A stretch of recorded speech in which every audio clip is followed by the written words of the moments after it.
Thank you very much, Kevin. Good morning, everybody. I'm so pleased that we're all here in person, and I'm glad that I finally made it to Farnborough, this famous air show in the climactic weeks of my time as Prime Minister. Fantastic, of course, to be here at Farnborough. Scene of one of many of the most exciting developments in the history of powered flight. It was here that the de Havilland Comet ushered in the jet age. Here that the world first saw the Vulcan bomber, which I remember, beautiful machine I remember from my childhood. And here that spectators first saw the amazing aeronautical ability of the Typhoon, which I experienced for myself last Thursday. With the help of Wing Commander Paul Hansen, I took off from RAF Coningsby straight up like a vertical firecracker. We slipped the surly bonds of earth, as the poet McGee puts it, and danced the skies on laughter-silvered wings. We flung that eager craft through footless halls of air, and we generally put it through its paces, I can tell you. And after a while, the wing commander said to me, "Do you want to have a go?" And I said, "Are you sure? It seems very expensive to me. We only have, Mike, I think we only have 148 of them, and they cost £75 million a pop." And he said, "Don't worry, you can't break it." And I thought, oh well, famous last words. And so I pushed the joystick right over to the right, and we did an aileron roll, and then I hauled the joystick right back, and we did a fantastic loop-the-loop. And then I did a more complicated thing called a barrel roll, which I pushed the stick up and right a bit. I think that was the right thing to do. And anyway, we started to pull a few G's, as they say, and quite a few G's. When I came back to consciousness, I could see the sea getting closer and closer. And I started to dream about this incredible forest of wind farms I could see all over the North Sea. And I thought about the way we were, this government in the last few years, we've been reclaiming Doggerland, the ancient harvesting the drowned prairies of the North Sea, if you remember, harvesting them once again with gigawatt after gigawatt of clean, green energy, helping to deliver a long-term sustainable solution to our energy needs, ending any dependence on Putin whatsoever. Anyway, this reverie must have gone on for quite a while, because my colleague said, "I'm taking back control now." And we headed happily home. And I was absolutely stunned by the Typhoon, because it is actually now more than 25 years since I first flew a fast jet. Because I went out, thanks to the RAF, I went out to Seymour Johnson Air Force Base in North Carolina, and I flew an F-15E Strike Eagle. And I remember sitting in that cockpit and looking at wires running either side of me that were actually attached to pedals at the pilot's feet, and that were pulling the flaps. And I looked at that and I thought, this really isn't so different from a Sopwith Camel.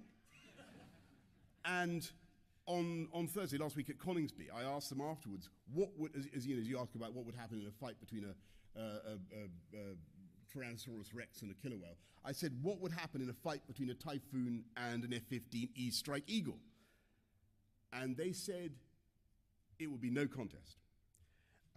Almost 30 years ago, when I went up in an F-15E, the Strike Eagle seemed to me to be the last word in strength and power and aggression.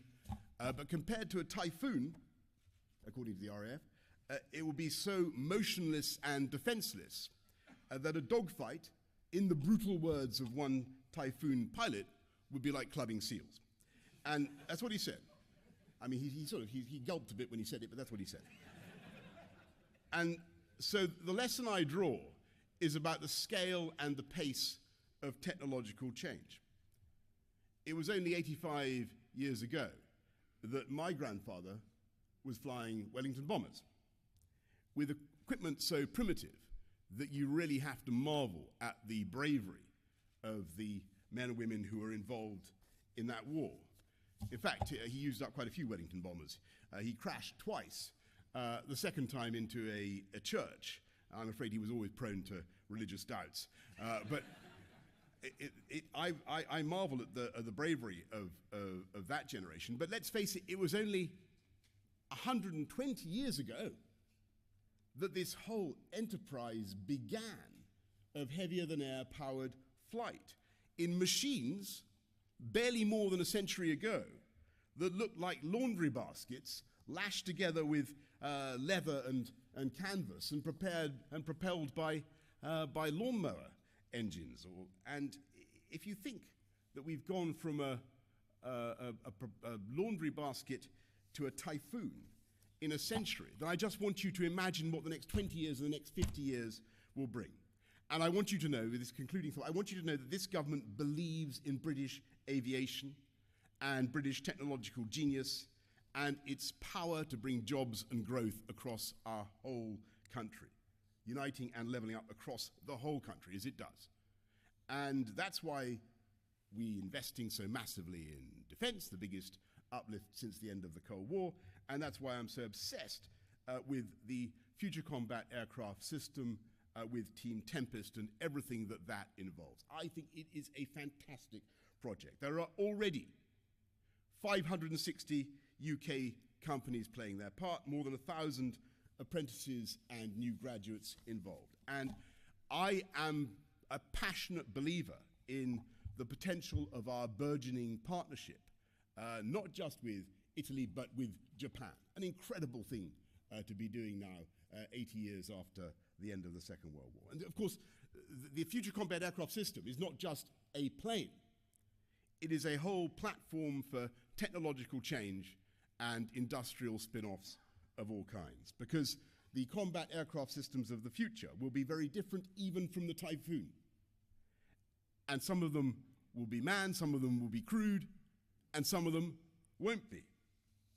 And in developing these new technologies and in maintaining the air superiority that we have luxuriated in, let's be frank, for so long, but which is so crucial for our long-term security, I want our country to be in the lead.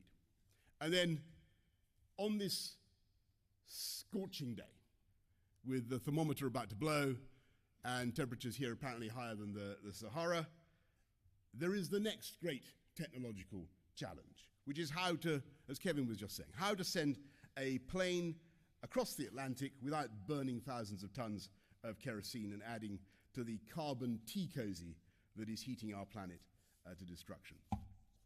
We know that we must fix it.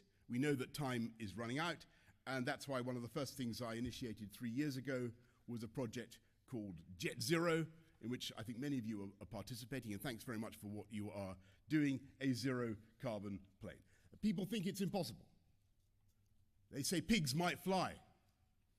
Well, let me tell you, this is not only the country that built the first jet engine, the first plane across the Atlantic.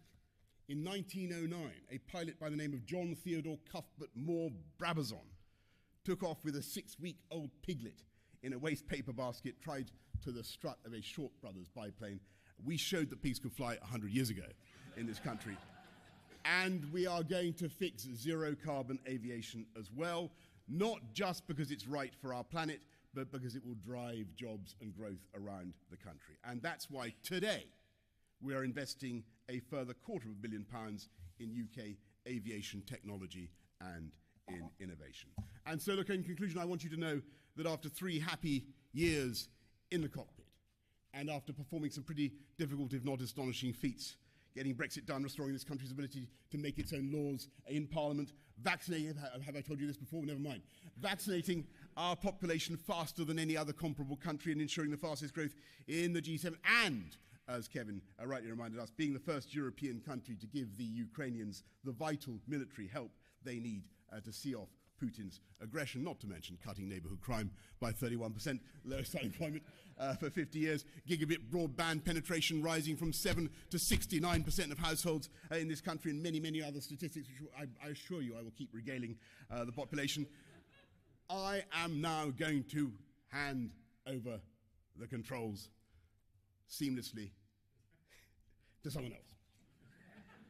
Don't know who, but whoever it is, I can tell you this, I can reassure you of this, that the twin engines, the great Rolls-Royce twin engines of this Conservative government will roar on. Fantastic public services, a dynamic free market economy, each boosting the other and developing, what's the word I want, millions of tons of thrust. And there could be no better example of that relationship and that symbiosis than between government and the private sector than the aviation industry. And if you want a final example of the government's ambition, I give you not just FCAS, not just Jet Zero, but space flight as well. And this year, if all goes well, we will launch the first UK satellite in history to enter space from UK soil, as Newquay becomes this country's equivalent of Cape Kennedy, shortly to be followed by Shetland as well. And look, folks, I leave it to you to imagine who at this stage I would like to send into orbit. From I think perhaps a volunteer can be found from the green benches of Parliament. But for now, I leave that entirely to you and to your speculation. But for now, with so much to look forward to in this incredible sector, and with the UK at the leading edge of progress, not just for our national security and the security of our friends and neighbours, not just for our economic prosperity around the whole country, but for the protection of the planet itself, I declare this great Farnborough Air Show open. Thank you all very much. Thank you. Thank you.